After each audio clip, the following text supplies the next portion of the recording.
He thought. He accepted to marry only one Apache girl, unaware he had accepted 3 Apache sisters. Before we dive into the story, don't forget to like the video and tell us in the comments where you're watching from. Red Hale finished driving the last fence post into the packed ground, his shoulders tight from work and his palms raw from gripping tools since sunrise. Evening dropped without warning on the prairie, the sky losing its color fast, turning into a pale stretch of dusk. The only sound were the shifting of the cattle in the far pen and the steady, cooling clicks of the hammer in his hand. He breathed out slow, dust floating from his sleeves. He didn't expect company. Nobody ever came out this far unless they needed something or wanted trouble. He stepped toward the gate, thinking about the coffee waiting on the stove and the quiet he relied on more than food most nights. Then he stopped. 3 women stood at the edge of his yard, beyond the wooden gate, close enough to show their fear, but far enough away to bolt if he raised his voice wrong. His heartbeat tightened. He didn't move for a moment. He scanned the horizon first, checking for riders or shadows trailing them. Nothing. Empty field, dead still. His hand rested near his holster out of habit, not threat. The women didn't speak at first. Their clothes were worn thin and torn from rough travel. Dust clung to their hair and skin. They looked like they had walked for miles without stopping, like someone had chased them long enough that they did not trust open land anymore. The eldest stood front, chin lifted even though her eyes showed exhaustion. Her dress hung loose and had been torn across the chest. She held the edge of it together with her hand, not to tempt, but to keep dignity that others had already tried to strip from her. She had a protective stance, feet planted wide, body angled forward just enough to shield the others behind her. The second sister stayed half-turned, tense, watching Rhett like he could change shape into a threat at any second. She held her fists raised slightly, prepared to fight even though her knuckles shook. The youngest clung to the older 2, breathing fast, dress ripped at the shoulder, hair tangled and cheeks streaked where tears had dried earlier. She looked too tired to hide how scared she was. Rhett spoke first, voice low and steady. "You lost." The eldest shook her head once. "We come here," she said, English careful. "You say you take wife." Rhett blinked. He felt heat spark in his chest. Not anger, but alarm. He remembered passing riders weeks ago, traders who asked if he'd be willing to take in a woman who needed safe ground. He had agreed to one, a simple arrangement, protection in exchange for help around the farm. Nothing strange in a land where survival needed hands and trust. He never expected 3. "I agreed to take one person," he said. "Not 3. Fear flashed like a cut across the youngest girl's face. The middle sister's jaw clenched. The eldest didn't move, but something behind her eyes went tight, like she had expected this from the world and hoped anyway. "We stay together," she said. "We not leave each other." Rhett's breath slowed. He looked at them, really looked. Bruises along collarbones, swollen wrists from rope or force grabbing, dirt rubbed into their skin, desperation held back not by weakness, but by discipline. They were alive because they had refused to quit, not because anyone had helped them. He had been a soldier once, years ago, before the war and frontier changed how men looked at life. He had come here to be left alone, to live without choosing sides or seeing another innocent thrown into danger. After his service, he wanted quiet, routine, land that didn't ask him to point a gun unless wolves came for the stock. But standing there, he saw a truth clear as fence wood in his hand. Turning them away meant signing their death. Out here, alone, they would not last a day. Whatever chased them would catch up, and he would hear about it later in town, and he would carry that weight. He already carried enough. He shifted, took a slow breath, and made his decision. "You hungry?" he asked. The youngest nodded before she could stop herself. The sound she made was small, like she didn't trust her own voice. "Barn first," Rhett said. "You'll warm up. Water pumps inside. I'll bring blankets." The eldest swallowed hard, relief and disbelief pushing together in her expression. "Thank you," she said quietly. They followed him across the yard. They moved like their legs were giving out piece by piece, but they kept formation. Eldest leading, middle guarding, youngest trying not to stumble. Inside the barn, Faint lantern light spread across hay bales and wood beams. The horses stirred, recognizing new scents. Straw rustled under their boots. They stayed close together near the wall. Rhett set blankets down. "My name is Red Hale." The eldest nodded. "Asha." She motioned to the sharp-eyed sister. "Talia." Then to the youngest. "Nomi." He gave a short nod. "You're safe here for the night.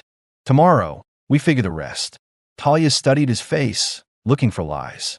Asha straightened her back and nodded once. A quiet acceptance, not of comfort, but of temporary relief. Nomi pulled a blanket around her shoulders and whispered something in her own language that sounded like a prayer or a promise. Rhett stepped out. He paused at the barn door, looked back once. Asha's eyes held his, steady, without begging. Not weak, not broken, just tired and determined to keep breathing. He nodded at her once and shut the door behind him. Back inside the cabin, Rhett sat again but didn't touch his coffee. He stared at the wall, hands curled around nothing, thinking through what the morning would bring. He hadn't planned on being responsible for 3 women. He hadn't planned on anything but fences and quiet and land that didn't judge him. But the world didn't bend to plans. Out here, you chose who you were in the moments you didn't expect. And tonight, in the cold quiet of the prairie, he had chosen not to leave 3 strangers to die. The wind settled outside. The night got still. Rhett rubbed his jaw, breathing steady, shoulders heavy not with regret, but with responsibility settling in. The kind of decent man didn't run from. Tomorrow would be hard, but tonight, at least, no one out there was alone. Before dawn, frost clung to the cabin window like thin, cracked glass. Red Hale stood at the table tying his boots, jaw locked, mind already circling the same things it had circled when he finally fell asleep. 3 women in his barn, a promise half-spoken, a responsibility he hadn't planned for but couldn't walk away from. He wasn't a saint. He wasn't trying to play savior. He just couldn't stomach the idea of throwing them back to the world in the state they were in. He pushed his hat on, rolled his shoulders, and stepped outside. Cold air cut across his skin. The prairie was quiet, sky still gray, horses stamping the ground with slow, restless breaths. For a second, he wondered if they had run during the night, if fear had driven them right back into danger. Then the barn door creaked. Asha stepped out first, blanket around her shoulders. Her breath fogged in the air, her hair messy from sleep, face tired but alert. Behind her, Nomi peeked out, blanket pulled up to her chin, eyes heavy. Talia followed last, not hiding her suspicion, fingers resting near her belt like she expected trouble any second. Asha hesitated, watching Rhett for direction. There was no defiance in her stance, only readiness. She wasn't used to waiting for someone else to tell her when to move. She was used to surviving on instinct, not permission. Rhett's voice came calm. "Come inside. It's warmer." Talia's brow tightened. "We not want a burden." That sentence hit his nerves. He kept his face even. "You wouldn't be standing here if I thought you were a burden." Asha gave Talia a small nod. They stepped toward the cabin together, moving slow, Nomi clutching her blanket like it was armor. Inside, heat from the stove wrapped around them. The cabin was small. 1 main room, a corner bed, a worn table, shelves stacked with nails, rope, tin plates, coffee beans hanging in a sack. 3 pairs of eyes traced everything, searching for signs of danger or disaster. Living long in fear made your brain work like that. Always scanning, always calculating. Nomi stared at the pot warming on the stove like she hadn't seen food simmer in a long time. Rhett ladled warm oats into bowls, set bread on the table. The sisters sat slowly, unsure if they were allowed. Asha waited for Rhett to nod before she lifted her spoon. Talia didn't start eating until the others did. Nomi took 1 bite and had to stop, the emotion hitting so fast that her hand shook. She wiped her cheek with the back of her wrist, embarrassed to cry over porridge. Rhett pretended not to notice. She deserved dignity, not shame. While they ate, he spoke. "I need to know why you came here. And what happened?" Asha lowered her spoon, took a breath. "We belong to man, not by choice. He trade women. He say I go to white husband, but we run before he give me away." Her fingers clenched around the bowl. "He say sister's worthless if not bring coin. He try to take Nomi back. Her voice cut quieter. We fight. We run. Nomi looked down. Talia's jaw tightened, remembering hands grabbing, voices shouting, feet kicking dirt as they escaped. Rhett saw bruises on the youngest girl's arm that hadn't been visible in lantern light. His stomach tightened, his hands curling into fists at his sides. Asha continued, "Trade man say you agree, take one. We think maybe here we not hunted." Rhett exhaled slow. They weren't tricksters. They weren't looking for a handout. They were running from slavery, plain and cruel. Someone had twisted his name into their lifeline. He didn't like being dragged into a fight blind, but he understood why they clung to a promise like it was water. He spoke steady. "Nobody's coming here for you. Not if I've got anything to say about it." Asha's shoulders eased a fraction. Talia's eyes softened before she caught herself and sharpened again. Nomi let out a tiny breath like she'd been holding it since they arrived. Rhett leaned forward. "I need to make something clear. I didn't agree to marry anyone." Asha nodded. "We know now. We not ask marriage. We asked to live." That honesty hit him deep. She wasn't here to beg or barter her body. She wanted safety and a chance to breathe without someone ordering her life. He respected that far more than any vow forced in desperation. "You can stay," he said. "For now. But there are rules. We work. We keep watch. We don't lie to each other. If danger comes, we face it together." Asha nodded with quiet gratitude. Talia didn't speak, but her eyes softened again. Nomi whispered, "Thank you," voice trembling from relief, not fear this time. As the sisters finished eating, Rhett stepped outside again to clear his head. Cold air steadied him. He looked at the fence line, the open land, the distant ridge where trouble always felt one shadow away. He came here to avoid people, to live quiet and not see the worst of men anymore. Yet the worst of men had driven 3 women into his yard, and whether he asked for it or not, they were his problem now. Maybe that wasn't a curse. Maybe it was the first real thing that had happened to him in years. Behind him, the cabin door opened. Asha stepped out, blanket falling from her shoulders, her breath showing in the cold. She didn't walk close. She just stood beside him, hands wrapped around herself, watching the land like she needed to know what she was trusting. "You think they come for us?" she asked. Rhett didn't sugarcoat it.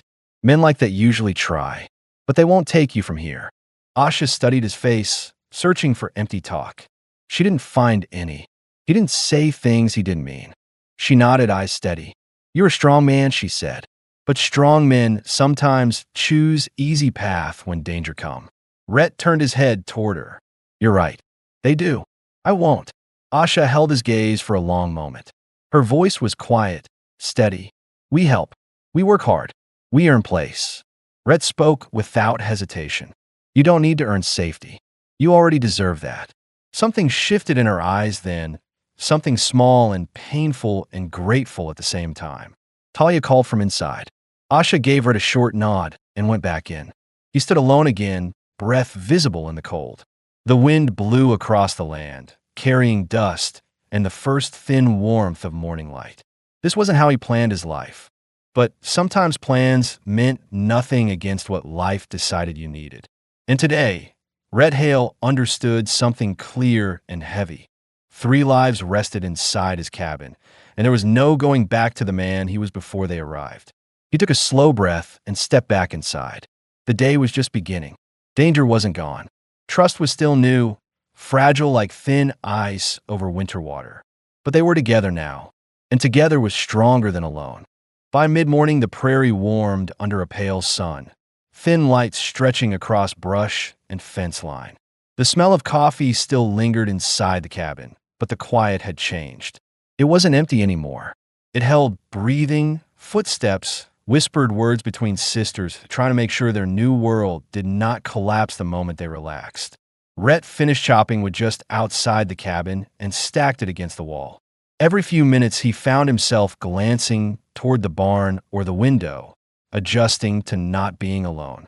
He didn't like not knowing what came next, but there were 3 human lives depending on him, and that mattered more than comfort. Inside, Asha wiped down the small table with careful movements. Talia ground dried beans with a stone like she'd done her whole life. Nomi sat by the fire, working two torn dresses on her lap with hands that still trembled from time to time, stitching slow but precise, as if each repaired seam helped her breathe better. They worked without being told. They chose where to place themselves. No one asked what chores to do. They simply looked around, saw what needed attention, and acted. Survival had made them observe it. Pride had made them useful. Rhett watched from the doorway for a moment, silent, arms crossed. He noticed something he hadn't asked earlier. They had no belongings, no packs, no blankets of their own. The clothes on their bodies were the only things they carried. That meant they fled fast. No time to plan, no time to gather, no backup waiting somewhere. Just escape and hope. A question that might sit in a listener's mind surfaced. What were their lives before running? Were they alone in this world? Did they leave family? Asha spoke first, as if she sensed he wondered. She didn't look up from tidying the counter. "We have no family left," she said quietly. "Raid years ago. Took people. Took food. We survive after. Only we three." Talia set the grinding stone down, voice steady but edged. "We trade beadwork for corn, skins for cloth. But men take too much. Demand things not theirs." Her jaw clenched. "We leave. Again. Again." Nomi kept her head down, needle sliding through cloth. Her voice came soft, barely above breath. "When we escape last man, we lose everything." Rhett nodded once. It was enough explanation. Too much detail would only make the air heavier. He cleared his throat. "There's work around here. If you stay, you'll be part of it." Asha straightened. "We know work. We not sit while you labor." Rhett motioned toward the corral. "Fence wires loose in the back pasture. After breakfast, I'll show you where." Talia gave a short nod. Not out of obedience, but agreement.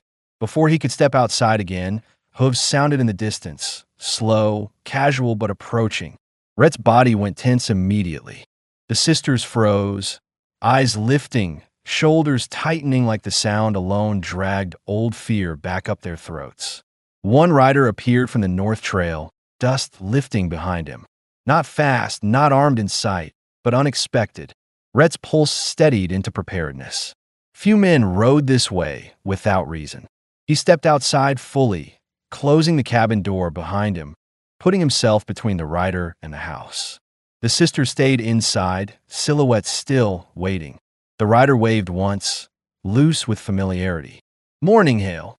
It was Jeb Carter, a neighboring ranch hand who covered wide territory. Young, nose too sharp for his face, boots dusty. He reined his horse near the fence. "Thought I saw smoke last night." "Visitors?" Rhett kept his voice calm. "Working on the chimney. Draft been acting up." Jeb leaned forward a little, peering past Rhett toward the barn like curiosity itched him.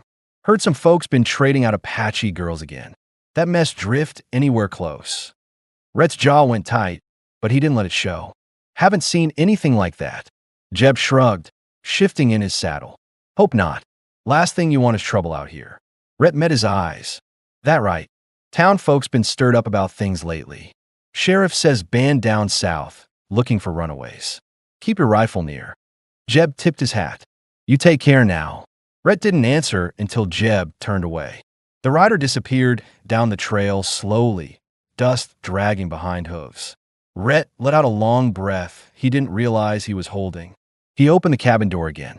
The sisters stood where they'd been, silent, waiting for his face to tell them if they were safe or already lost. Nomi's fingers twisted fabric. Talia's hand hovered near a knife she must have hidden in her dress. Asha had one arm in front of her sister's, like she expected the door to burst open any second. "He didn't see you," Rhett said.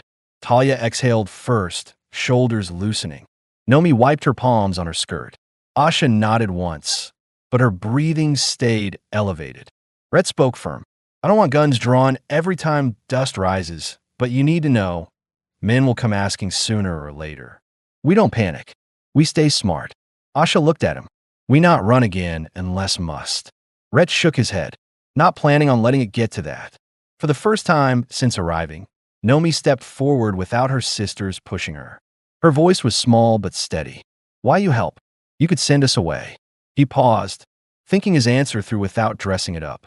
"Because I know what it looks like when nobody steps in, and I've done enough watching bad things happen in my life. Asha's expression changed. Not soft, not emotional, just something like respect settling into place. They didn't need a hero. They needed someone who didn't turn his head. That was enough. Rhett motioned toward the pasture. Eat first, then we fix that fence. You'll feel better working than sitting scared. Talia smirked, just a hint. We work better than most men. Rhett cracked the slightest grin, only visible if someone looked very close. Guess we'll see. Outside, the prairie stretched wide, wind moving light through dry grass. It wasn't peaceful, not really. Danger had brushed the edges now. But survival wasn't fear alone. It was motion, sweat, and breath shared among those who refused to break. And as Asha, Talia, and Nomi stepped into sunlight beside Rhett, blankets traded for purpose, fear replaced by determination, something shifted clean and sharp in the air. They weren't fugitives anymore. They were part of this land now. And Red Hale wasn't standing alone on it anymore. The fence line stretched long along the back pasture, wires sagging in places where storms and wandering cattle had pushed against it over the months. The sun had risen higher now, cutting thin light over dry earth and sagebrush. Rhett walked ahead with a coil of wire in one hand and pliers tucked into his belt, boots sinking into soft dirt. Behind him, Asha and Talia carried posts and tools, moving sure-footed even in rough ground. Nomi lagged slightly, gripping a wooden bucket of nails, still tired but trying not to look it. Working together wasn't unfamiliar to them. All three moved with practiced caution, the kind that came from years of labor and knowing mistakes cost more than time. But there was a new weight today, not just survival, a future they weren't sure was safe to hope for. A question that might have tugged at any listener finally surfaced when Nomi spoke, voice uncertain as she matched Rhett's steps. What do we do here? She hesitated, cheeks warm with self-consciousness. We never work ranch before. We not know everything. Rhett slowed and looked over his shoulder at them. You don't need to know yet. I teach. You learn. He pointed to the broken fence ahead. We fix that first. Fence keeps cattle from wandering and trouble from walking in. Out here, fences matter. Asha nodded once, tight with understanding. She didn't need details. Trusting structure was unfamiliar, but necessary. Talia exhaled hard through her nose. We do more than patch fence if men come for us. Rhett met her gaze. If someone comes, we deal with it. But we'll prepare, not panic. Talia dropped her chin and kept walking, not surrendering authority, accepting leadership, something she rarely allowed. They reached the break in the fence. Rhett set tools down. All right, let's get to it. The morning turned into steady labor. Rhett drove posts into the ground with heavy blows, with digging into packed earth. Asha held the wire taut, muscles shaking but controlled, hands wrapped in cloth he'd given her. Talia tightened nails and knots, checking every twist twice. Nomi carried wood and tools back and forth, lips pressed in focus. Whenever one sister struggled, the others stepped in silently. No pride between them, just need and instinct to keep each other upright.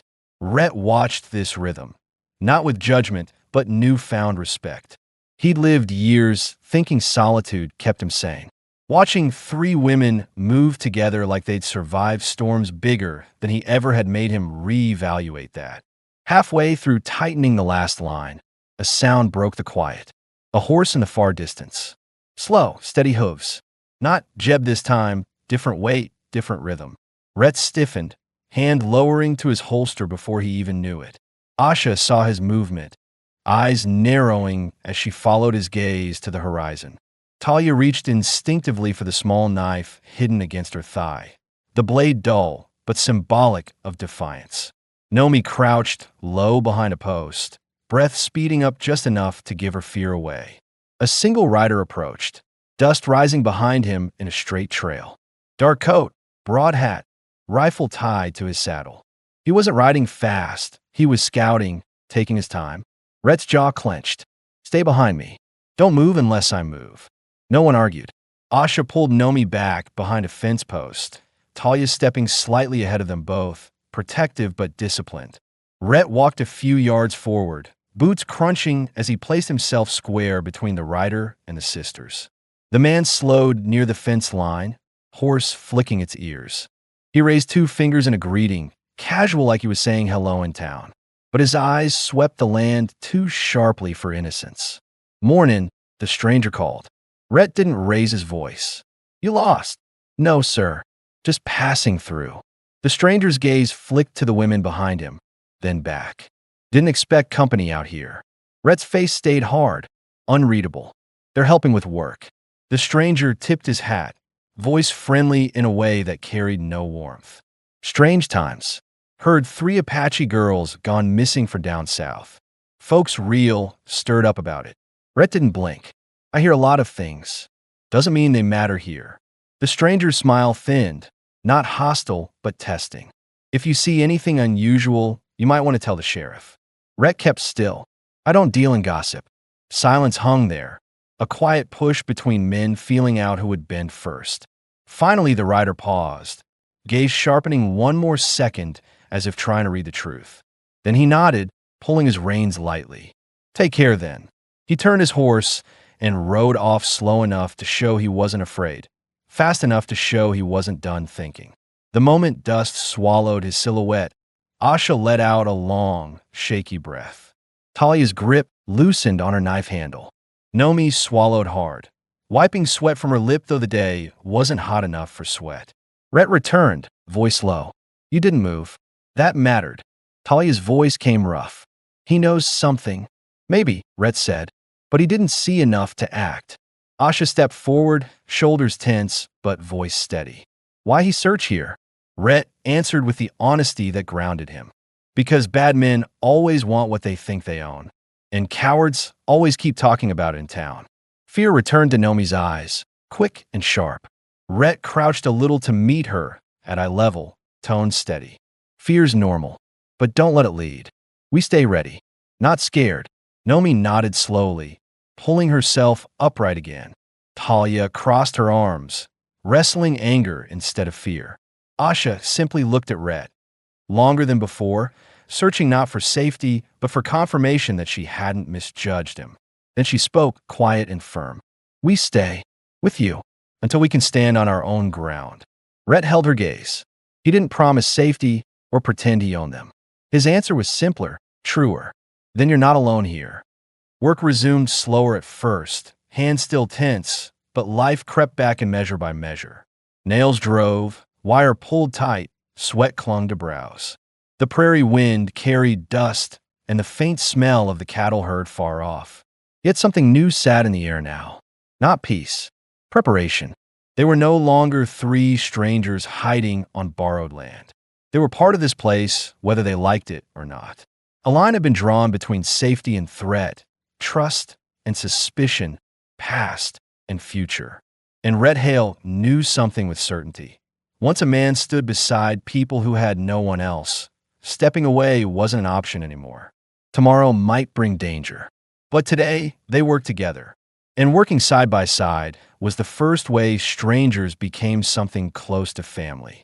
Evening settled slow, light fading across the fields until the sky turned a steady washed-out blue. The fence work finished before sundown, wires stretched tight, new posts firm. Sweat dried on skin and tiredness settled in bones, but no one complained. Work meant belonging.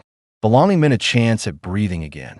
Back at the cabin, smoke lifted from the chimney, and Rhett stirred a pot of beans over the stove. He hadn't cooked for anyone else in a long time. He kept glancing at the doorway, listening to the soft sounds of the sisters talking quietly outside as they washed dust from their arms and faces using water from the barrel near the porch. Something listeners might wonder. Could they trust him fully? Did he store weapons? What if men came at night? Rhett already thought through that earlier. He kept a rifle behind the cabin door, a pistol by his bed, and a shotgun above the shelf. He didn't hide it from them. He didn't want fear creeping between them unspoken. When the sisters came back inside, they saw the weapons.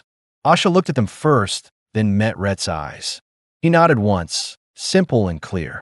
Protection, not threat. Asha's gaze softened, and she gave the smallest nod back. Agreement. Trust gaining ground 1 inch at a time. Dinner felt different than the night before. Last night, they ate like people who didn't know if food would ever come again. Tonight, they ate like they might see morning without running. It was a small shift, barely noticeable but real. Nomi sat closest to the fire, soup steaming in her bowl. She still moved careful, like sudden motion might shatter the moment. But she ate more freely now.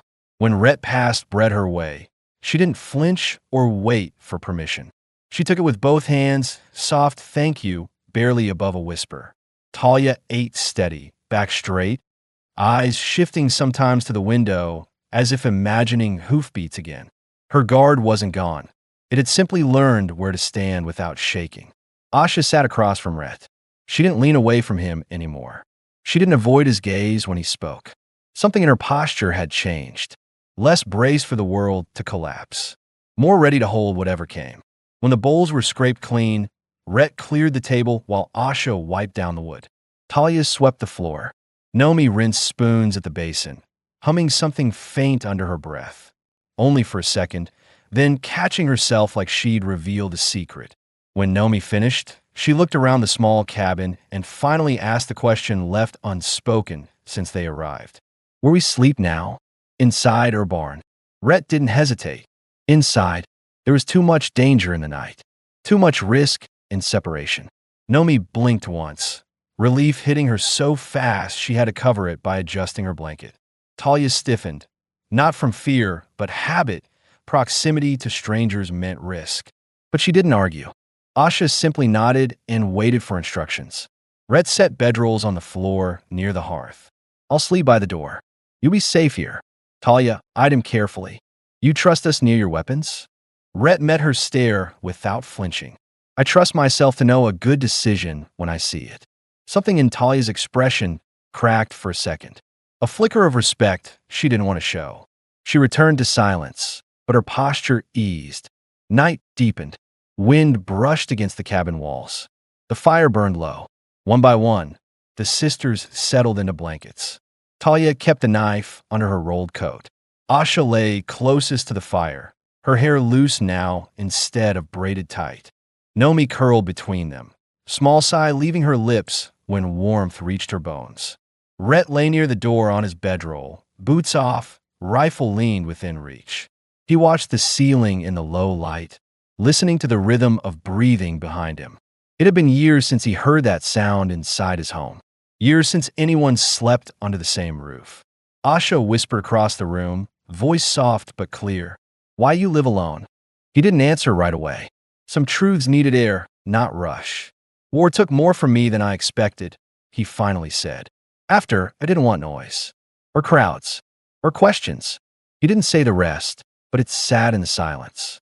Didn't want to watch people suffer anymore. Asha stared into the flames. We understand war. It changed everything. Talia added quietly, not looking at him. Peace is harder. The truth of that hung between them. After a moment, Rhett asked what listeners might have wondered.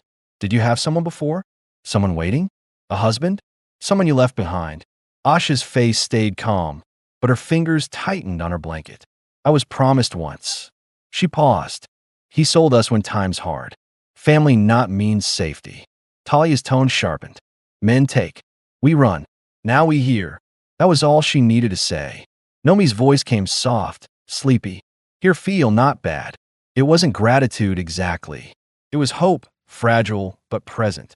Silence filled the cabin again, heavy but not dangerous. Tired breaths softened. The fire cracked. Outside, an owl cried somewhere near the tree line.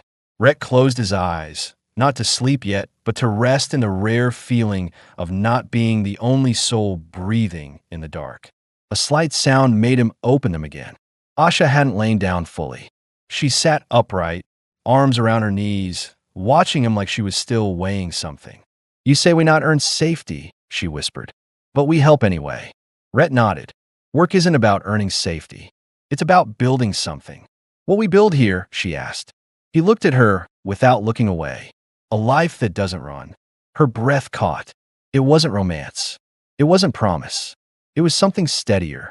Asha lay down slowly then, blanket pulling to her chin. Good. For the first time, she slept without her boots on. Rhett watched the fire glow against her face, as she drifted. Trust building quiet and steady like fence posts set deep enough not to tip. Tomorrow there would be more work, more risk, more decisions. But tonight 4 people lay under the same roof without fear in their throats.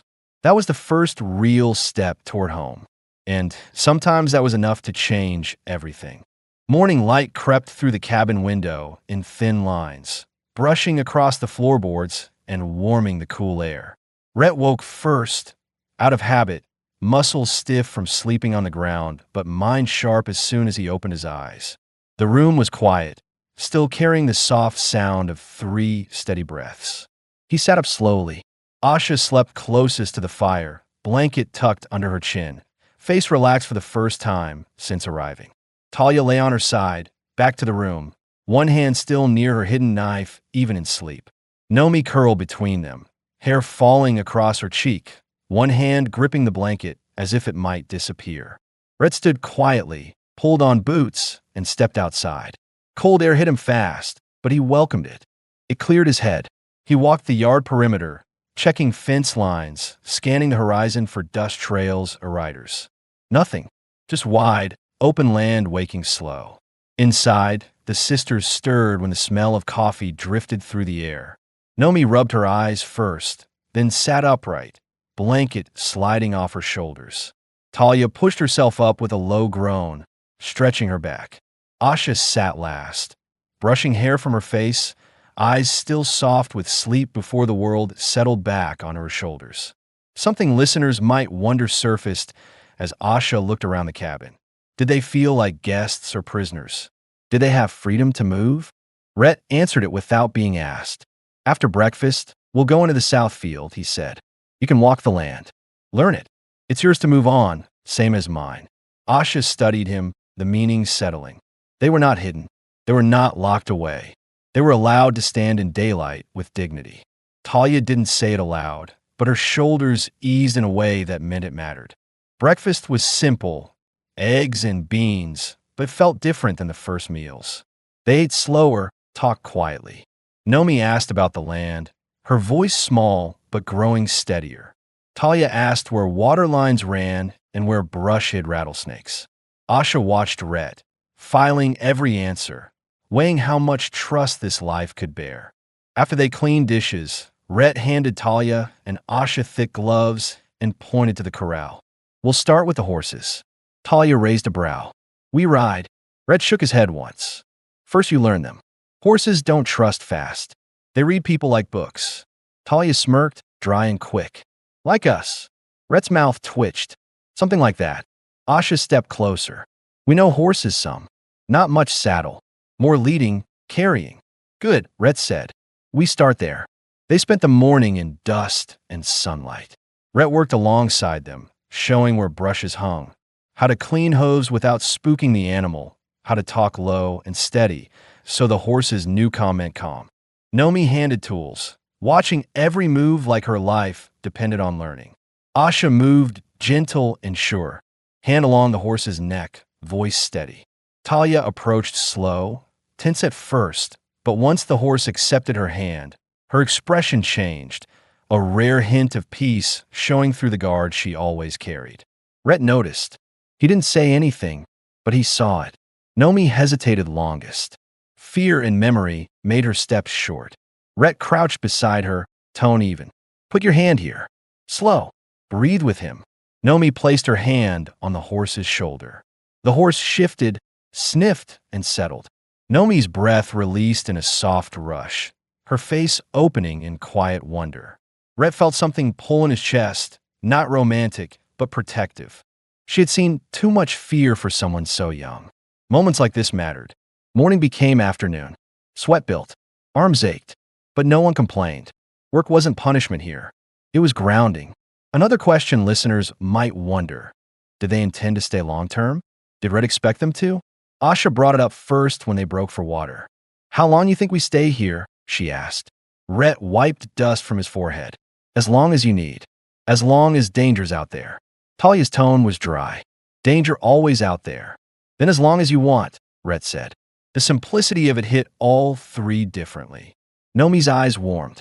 Talia looked away, swallowing something sharp. Asha held Rhett's gaze, not smiling, but close to it in her own guarded way. That truth settled between them. This wasn't temporary refuge. It was a beginning. By late afternoon, wind picked up, pushing dust across the prairie. They walked back to the cabin tired but grounded. Work gave rhythm. Rhythm gave purpose. And purpose fostered trust faster than promises. Inside, Asha stirred stew at the stove. Talia sharpened a kitchen blade, slow, deliberate strokes. Nomi stacked firewood by the hearth. Rhett fixed a loose hinge on the window, every motion steady and familiar. As dusk fell, something small but important shifted. When the fire sparked up, Asha passed Rhett a bowl, not leaving it on the table, but handing it to him. Their fingers brushed. He felt the roughness of her hands. She felt the steadiness in his. They both pulled back slow, not startled, just aware. Talia noticed. Her eyes narrowed, not in jealousy, but in evaluation. She needed proof Rhett meant safety, not ownership. And so far, his actions kept proving it. After they ate, Rhett leaned by the window, watching the last light fade. Talia polished her knife, but didn't clutch it. Nomi sat by the fire, humming again, louder this time, realizing no one here punished sound. Asha stood quietly nearby, watching the kettle steam. Night fully set. Coyotes called somewhere distant. The cabin felt full again, not crowded, occupied by lives learning where to fit. Rhett finally spoke, not to break silence, but to guide it. Tomorrow, we check the north fence and ride the horses at the creek. Then we talk about supplies. I'll go to town soon. You'll all stay here when I go. Talia frowned. Town dangerous for us. Rhett nodded. It is. That's why I go. Asha folded her arms, cautious. What if men follow you back? Then I lead them wrong, Rhett answered. And come back safe. Nomi whispered, voice soft but full of trust she didn't realize she'd gained. You always come back? Rhett looked at her, then Asha, then Talia. I don't leave people I take responsibility for. It was the closest thing to a vow he'd ever spoken. The sisters accepted it without words. They settled down for the night again, same places, same warmth, but something deeper sewn into the quiet now. Not fear, not tension, belonging. Rhett lay awake a moment longer, staring at the ceiling. He didn't ask for this. He never wanted to share a life again. But life didn't always ask before changing a man. And by the time sleep finally found him, one truth settled clear. He wasn't alone anymore. And neither were they. Dawn arrived with a pale yellow sky and a faint chill clinging to the ground. Rhett woke before the others, easing out from his bedroll, careful not to wake anyone. He sat on the edge of the low table for a moment, rubbing the stiffness from his neck. His mind was already working through the day ahead. Supplies were running low. Flour had maybe 3 more breakfasts left in the sack. Salt was almost gone. Where bullets were concerned, he had enough for trouble, but trouble always asked for more than a man owned. Going to town couldn't wait any longer. He didn't like it. He didn't like leaving them alone, not with riders nosing around for missing Apache girls and gossip crawling like weeds across ranch country. But life didn't pause for safety. And safety didn't exist without food, metal, salt, and ammunition.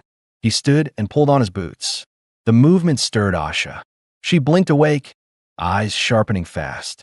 Not fear, awareness. She sat up, pulling her braid over her shoulder, watching him tie his coat. You go today, she said quietly. Not a question.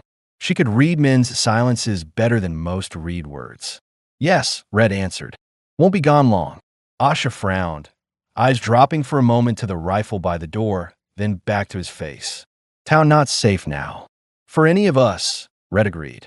That's why you 3 stay here. Don't open the door unless you hear my voice. Talia stirred at the sound of talking, pushing herself upright and rubbing her eyes. We handle ourselves, she muttered, voice rough from sleep. But her shoulders held tension. Leaving meant vulnerability. Vulnerability meant risk. Nomi sat up next, small and quiet, blankets still gathered around her. She didn't speak. Her eyes said enough. Fear mixed with trust, hoping the man who promised return meant it. Rhett knelt near the fire, adding wood. Lock the doors. Keep the barn latched. If riders come too close, get inside and stay low. He paused, thinking through details listeners would wonder. Did they know how to shoot? Could they protect themselves? He pointed to the rifle near the window. Talia, have you ever fired a gun? Talia lifted her chin, pride and honesty both present. Once. Many years. But I not fear it. Rhett nodded. Good. You'll handle it if you must. Asha, there's a knife under the bed plank. Keep it close. Asha didn't ask why he had so many weapons stashed. She knew the world too well to question a man who prepared. Nomi looked down at her hands. I do not fight, she whispered, shame pressing her shoulders low. Rhett crossed the room and crouched in front of her. You don't need to fight. You listen. You stay inside. And you trust your sisters. Nomi swallowed hard, then nodded. A small bit of weight lifted from her expression. Rhett stood again, pulled on his hat, strapped his gun belt tighter. Before stepping out, he turned back. I will come back. Talia's eyes narrowed, searching for cracks. Men promise many things. Rhett held her stare. I don't say what I don't mean. She looked away first, jaw shifting with quiet acceptance. By the time the sun broke over the low hills, Rhett rode out, coat snapping in the wind, dust kicking under the horse's hooves. He didn't look back, not out of coldness, but trust. He had chosen them, and now they held their ground too. Inside the cabin, silence settled. Asha stood still a long moment, then pulled herself upright. We not hide all day, she said. Fear feed itself if we let it.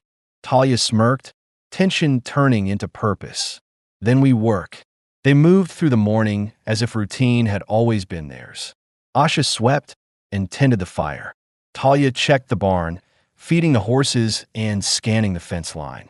Nomi scrubbed the table and folded blankets, humming faintly again. Each task kept worry quiet.